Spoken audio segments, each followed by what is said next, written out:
জাতির কাছে তারা ক্ষমা চায় নাই, ৭১-এর তাদের অ্যাক্টিভিটি নিয়ে কোনো রকম সিদ্ধান্তে তারা একটা ব্যাখ্যা দল হিসেবে তারা মুক্তিযোদ্ধাদের এখন মুক্তিযোদ্ধাদের সার্টিফিকেট দিচ্ছে যে হ্যাঁ ওরা আসলে মুক্তিযোদ্ধা, ওদের কবর জিয়ারত করতে যাচ্ছে। বাংলাদেশ স্বাধীন হওয়ার পর থেকে আর একটি বিজয় দিবস বা বিজয়ের মাস আসেনি যেটা এতভাবে বিতর্কিত এবং বিমর্ষ অবস্থায় মানে আমরা এই জাতি দেখে নাই। এতটা বিষণ্ণ বিমর্ষ বিজয়ের মাস বাংলাদেশ জন্মের পর দেখেনি কেউ, যেটা আমরা এবার পালন করে এবার আমরা অতিক্রম করে যাচ্ছি। এতটা বিষণ্ণ।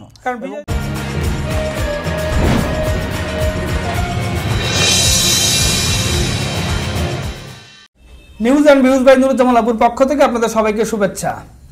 আজকে আমরা আলোচনা করব বেশ কয়েকটা বিষয় নিয়ে। আপনারা সকলে জানেন যে আগামীকাল 16 ডিসেম্বর মহান বিজয় দিবস। 1971 সালের এই 16 ডিসেম্বরে বাংলাদেশ মানে একটা দীর্ঘ 9 মাসের সংগ্রামের পরে বিজয় লাভ করেছে। সবাইকে বিজয় দিবসের অভিনন্দন, শুভেচ্ছা। আমরা আজকে এই বিজয় দিবসকে কেন্দ্র করে জামায়াত একটা বিজয় মিছিল করবে, মানে সেই মিছিলে জামায়াতের আমির থাকবেন, এইটা তারা প্রেস রিলিজ দিয়ে জানিয়েছে গণমাধ্যমগুলিতে। কি একটা হাস্যকর বিষয় দেখেন যে মানে যেই দলটি 71-এ বাংলাদেশের বিরোধিতা করেছে সেই দলটা এখন বিজয় উদযাপন করছে। আমরা সেটা চেয়ে চেয়ে দেখছি। এই মানে এই জাতির কি দুর্ভাগ্য দেখেন। যদিও তারা 71 প্রসঙ্গে যদি একটু ক্ষমা চেয়ে নিত তবুও হতো, মানে তবুও একটা বলা যেত। এই বিষয়টা থাকবে আজকের আলোচনায়। এবং একই সঙ্গে আরেকটা খবর আপনারা নিশ্চয়ই জানেন যে সরকারি কর্মকর্তাদের মহার্ঘ ভাতা দেওয়ার সিদ্ধান্ত নিয়েছে এই অন্তর্বর্তী সরকার। শুধু সরকারি কর্মকর্তাদের প্রমোশন, পোস্টিং, বঞ্চিত হিসেবে যারা দাবি করছে নিজেদের, তাদেরকে নানা রকম সুবিধা, কিন্তু সাধারণ মানুষ, সাধারণ জনগণ, এই যে 17 কোটি সাধারণ জনগণ, তাদের বিষয়ে সরকারের কোনো মাথা ব্যথা আছে কিনা আলোচনায় থাকবে সেই প্রসঙ্গ। এবং তারেক রহমানের একটা বক্তব্য, রাষ্ট্র মেরামতের জন্য আর কত মাস সময় প্রয়োজন সেটি জানার অধিকার জনগণের রয়েছে। একটা যৌক্তিক প্রশ্ন করেছেন বিএনপির চেয়ারপারসন তারেক রহমান। এই বিষয়টা নিয়েও কথা বলবো। আমাদের সঙ্গে যথারীতি উপস্থিত রয়েছেন সিনিয়র সাংবাদিক মাহমুদ মঞ্জুর ও পলিটিক্যাল অ্যানালিস্ট ও সিনিয়র সাংবাদিক। মঞ্জুর ভাই, আপনাকে স্বাগতম। আমরা বিস্তারিত আলোচনায় চলে যাব। তবে বিস্তারিত আলোচনায় যাওয়ার আগে আপনাদের সকলের কাছে request, news and views by Nuruzzaman Labu আমার একটি ইউটিউব চ্যানেল। আমাদের আলোচনা বিশ্লেষণ যদি আপনাদের ভালো লাগে তবে অবশ্যই একটা সাবস্ক্রাইব করবেন এবং লাইক, কমেন্টস শেয়ার করতে পারেন। যদি ভিন্ন মত থাকে কমেন্ট সেকশনে জানাতে পারেন। মঞ্জুর ভাই, যেটি বলছিলাম যে কালকে 16 ডিসেম্বর বিজয় দিবস, বাঙালির জন্য এটা মানে বিশাল বিষয় আর কি। এই 1971 সালের 16 ডিসেম্বরে, এটা তো নতুন করে বলার কিছু নাই। কিন্তু দেখেন যে এই বিজয় দিবসেও এর আগে কখনো বিজয় দিবসে জামায়াতের আমির উপস্থিত ছিল বলে শোনা যায়নি। কিন্তু এবার জামায়াতের আমির উপস্থিত থেকে বিজয় মিছিল করবে, র্যালি করবে। অথচ 1971 সালে এই দলটি দলীয়ভাবে বাংলাদেশের বিরোধিতা করেছিল।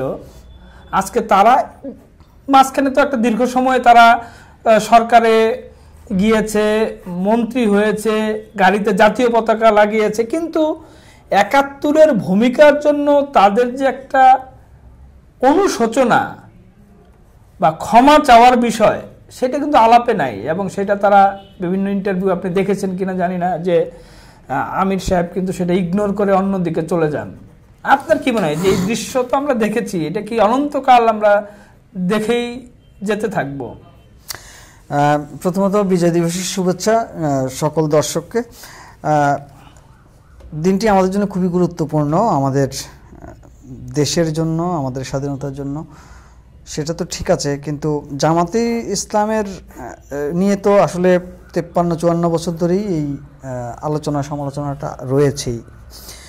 কিন্তু আমার যেই দৃষ্টি বা আমার যে অবজারভেশন, তাতে আমার কাছে মনে হয়েছে বাংলাদেশ স্বাধীন হওয়ার পর থেকে আর একটি বিজয় দিবস বা বিজয়ের মাস আসেনি যেটা এতভাবে বিতর্কিত এবং বিমর্ষ অবস্থায় মানে আমরা এই জাতি দেখে নাই। এতটা বিষণ্ণ বিমর্ষ বিজয়ের মাস বাংলাদেশ জন্মের পর দেখেনি কেউ, যেটা আমরা এবার পালন করে এবার আমরা অতিক্রম করে যাচ্ছি, এতটা বিষণ্ণ। কারণ বিজয় দিবসের যে উৎসব উত্তেজনা আমাদের গণমাধ্যমগুলি বিষণ্ণ, এই বিষয়ে উদাসীন গণমাধ্যমগুলি অজানা কারণে। এখন তো আমাদের ফ্যাসিস্ট সরকার নেই, এখন তো আমাদের, আমরা বলি যে আমাদের সবচেয়ে জনগণের গণতন্ত্র, মুক্ত ভাষা, মুক্ত সংবাদ মাধ্যম, সবই তো আমরা স্বাধীন, যেটাকে আমরা ৭১-এর সঙ্গে তুলনা করে ফেলতেছি যে দ্বিতীয় স্বাধীনতা, দ্বিতীয় মুক্তিযুদ্ধ। সেই স্বাধীনতা, সেই মুক্তিযুদ্ধের পরে এসে, বিজয়ের মাসে এসে আমরা আমাদের গণমাধ্যমগুলি প্রপারলি অ্যাক্টিভ হইতে দেখি নাই। আমাদের যে শিল্পকলা নিয়ে তুমুল সমালোচনা, ডিসেম্বরের উৎসব, বিজয়ের উৎসব বাদ দিয়ে এবারই প্রথম আমরা দেখলাম ডিসেম্বরের উৎসব। বিজয় শব্দটিতে এতই অ্যালার্জি আমাদের সরকারের, আমাদের কর্তাবাবুদের এতই অ্যালার্জি যে বিজয় শব্দটাকে আমরা ইগনোর করে ডিসেম্বরের বানিয়ে দিলাম। এটা কতটা রেখে আপনি সেই জায়গা থেকে আপনি তো যে জামাত ইসলামের কথা বলতেছেন না, ইস্যুটা আনলেন, এটা অবশ্যই ভ্যালিড পয়েন্ট, কিন্তু আমার কাছে এটার চাইতে ওই ধরেন একটা লোক, যেই একটা গ্রামে একটা লোক চুরি করে, আমরা জানি এই লোকটার খাসলত এটা চুরি করে, সে আবারও ধরা পড়লো, সেটার চাইতে খারাপ লাগবে কেন যে ওই গ্রামের একটা ভালো লোক সে হঠাৎ করে একদিন দেখলাম যে চুরিতে ধরা পড়লো, সেটা আমাদের কাছে মনোবেদনার কারণ, আলোচ্য বিষয়। তো জামাত শিবির মুক্তিযুদ্ধের সময় কি করেছে, গত 54 বছরে কি করেছে, এটা আমরা কম বেশি সবাই জানি, একটা আমাদের কাছে একটা ইমেজ ক্রিয়েট করা আছে।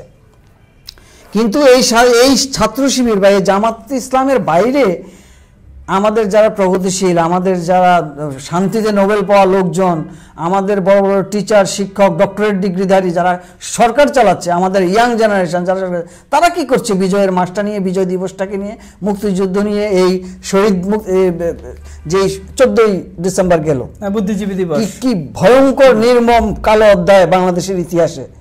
বাংলাদেশটাকে জাস্ট নিশ্চিহ্ন করে দেওয়ার জন্য এই জিনিসগুলি কিভাবে রয়েছে, টোকা দিয়ে দিয়ে কারা ডেকে এনেছে, এগুলি কি গোপন কিছু না?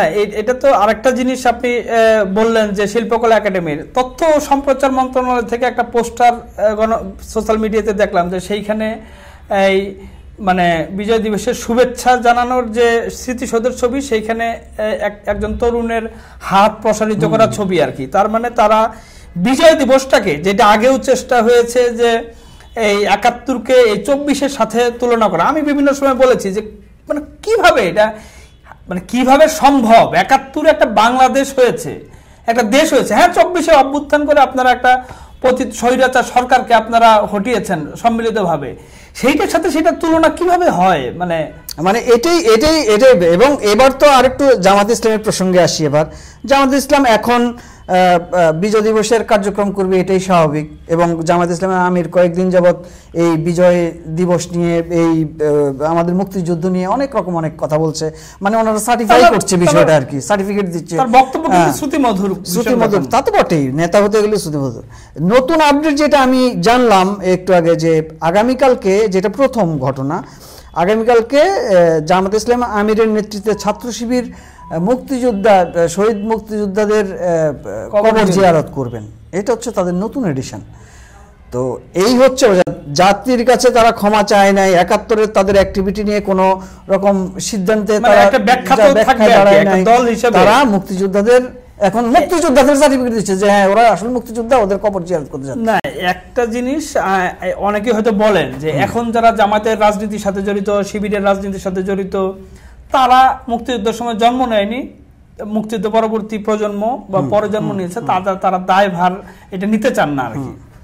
কিন্তু দল হিসাবে তো জামায়াতের ভূমিকাটা ৭১-এ বিতর্কিত ছিল, এবং সেইখানে আপনি শুধু তাদের যে মুখপাত্র, যেই গণমাধ্যম মানে সংগ্রাম, সেই সংগ্রামেই অনেক কিছু প্রতিবেদন রয়েছে, অস্বীকার করার উপায় নেই। কিন্তু দল হিসেবে তাদের তো একটা ব্যাখ্যা দিয়ে এই বিজয় মিছিল করা উচিত বলে মনে করি, একটা ক্লিয়ার হওয়া আর কি, যে আমাদের আসলে পূর্বসূরি যারা ছিল তারা ভুল করেছে, তারা সঠিক সিদ্ধান্তটা নিতে পারেনি, কিন্তু এই নেতৃত্ব, এখনকার নেতৃত্ব এইটা আসলে মুক্তিযুদ্ধকে স্বীকার করে এবং ৭১-এর সেই ভূমিকার জন্য তারা অনুশোচনা করে আর কি, মানে বা ক্ষমা চাচ্ছে জাতির কাছে। সেইটা করলেও সেটা আমার মনে হয় এখন এই আমরা জনগণ হিসেবে দাবি করতেই পারি, কিন্তু আমার মনে হয় এই দাবিটা আসলে কখনো আমরা আমাদের জেনারেশন দেখে যেতে পারবো কিনা, কারণ পরিস্থিতি সেটা ইন্ডিকেট করে না।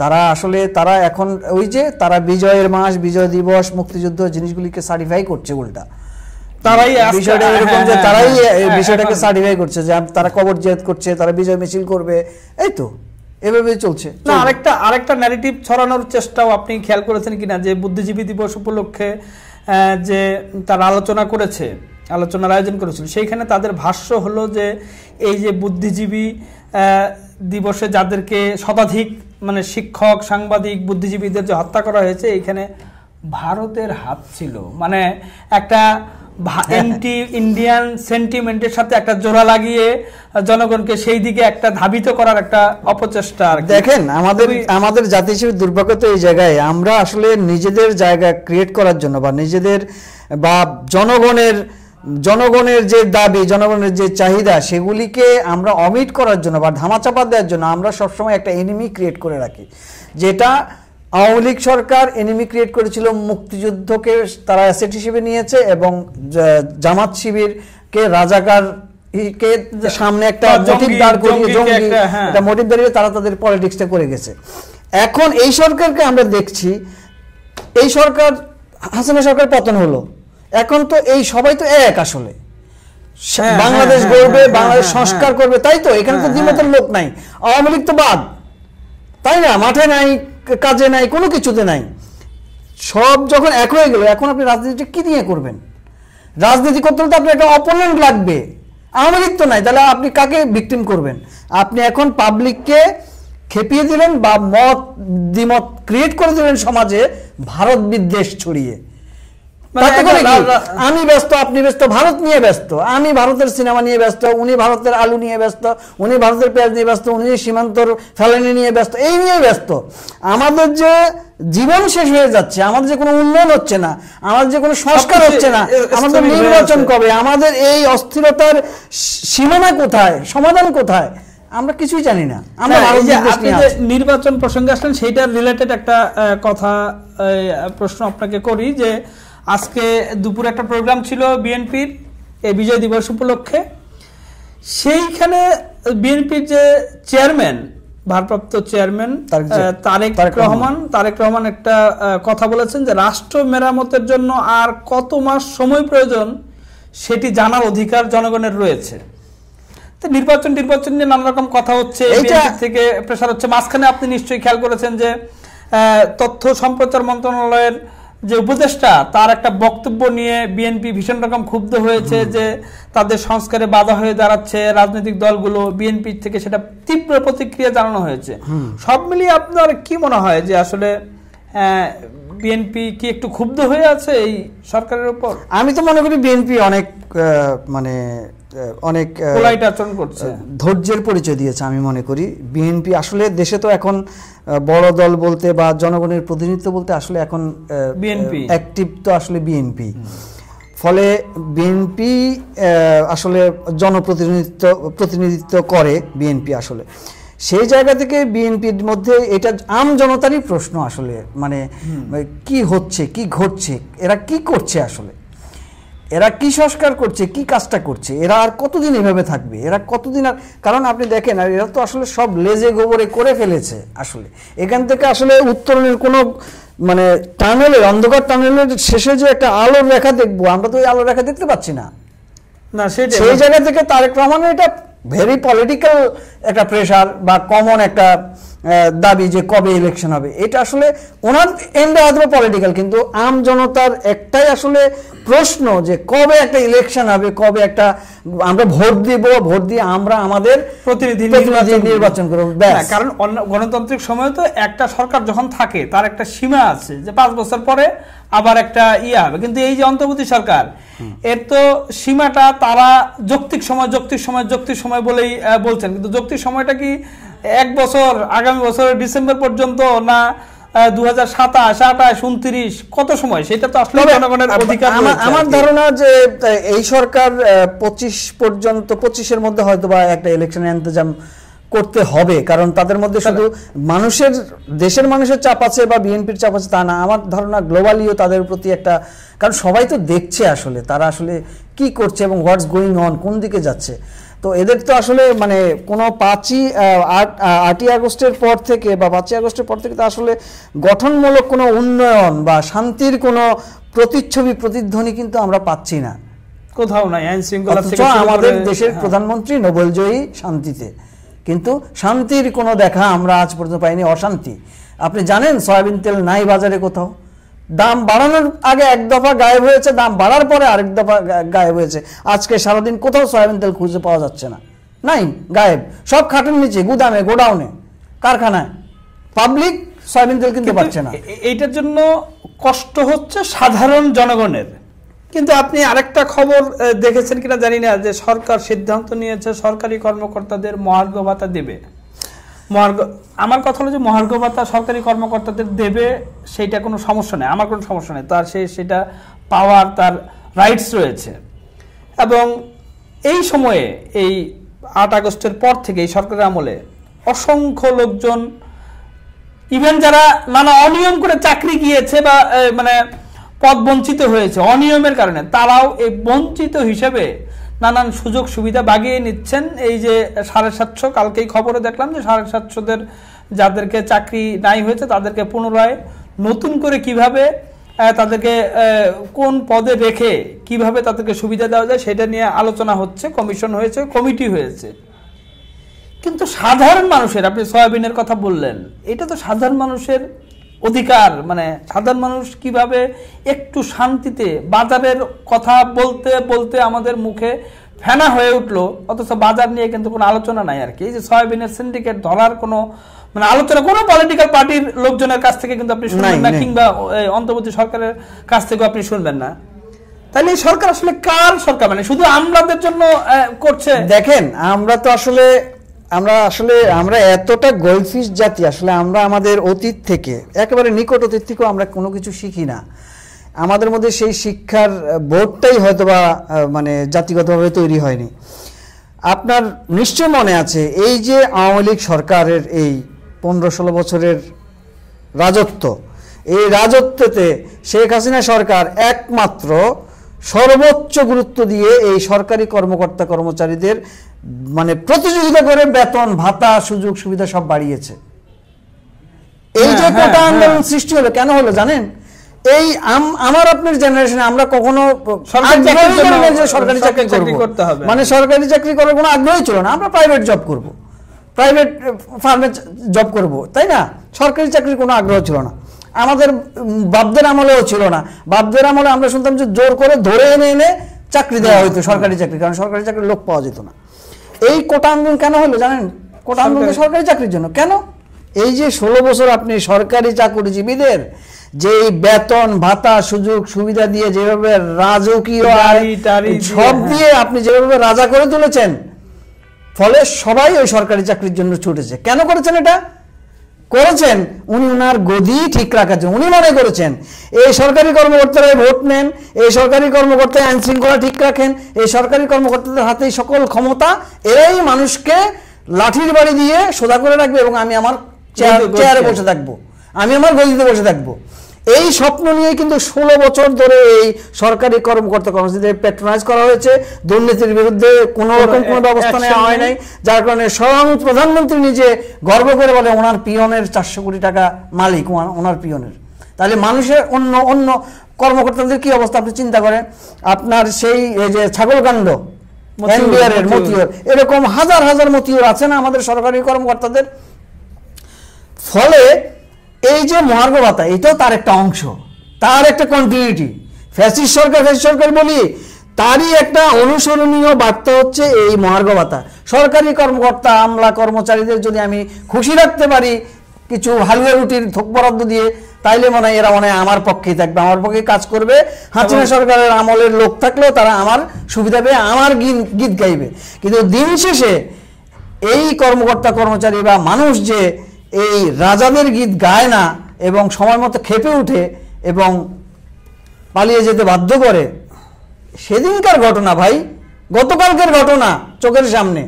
আপনারা এখনো ওই একই ফর্মুলায় চলছেন, একই ফর্মুলায় এগাচ্ছেন, একই ফর্মুলায় ষড়যন্ত্র করছেন, বাতিলের রাজনীতি করছেন, মানুষের কথা শুনছেন না, মানুষের কথার দাম দিচ্ছেন না। কষ্টের বিষয়ে আসলে কোনো নজর নাই। তাইলে আপনি কাকে কি বলবেন, কার কাছে কি আশা করবেন? সেইটাই খুবই দুঃখজনক বিষয়। আসলে মানে মূল তো সরকার আসলে করবে হলো তার যে নাগরিক সাধারণ মানুষ, তার জন্য মানে তার জন্য প্রাধান্যটা থাকবে সরকারের সবচেয়ে বেশি। কিন্তু আমরা এখন পর্যন্ত সাধারণ মানুষের জন্য প্রাধান্য দিয়ে কোনো কর্মসূচি, বাজার মূল্য নিয়ন্ত্রণ, সিন্ডিকেট ধরা, এইসব আমরা বারবার বলে আসছি, তবু আবার বলছি যে এইসব নিয়ে সরকারের কোনো মাথা ব্যথা আমরা দেখতে পাচ্ছি না। বরং কিভাবে নানা রকম বিতর্কিত কর্মকাণ্ড নিয়ে ব্যস্ত সময় পার করছে, এইটাই চলছে বাংলাদেশে। এইটার আসলে অবসান কবে হবে এবং আমরা যারা সাধারণ মানুষ তারা কবে দুবেলা দুমুঠো ভাত শান্তি মতো খেয়ে বাঁচতে পারবো, সেইটা এখনো আমরা আশাবাদী, সেইটা আশা করছি। আমরা আজকে এখানেই শেষ করছি। আপনারা সকলেই ভালো থাকবেন। News and views by Nuruzzaman লাবুর সঙ্গেই থাকবেন। সবাইকে ধন্যবাদ। খোদা হাফেজ।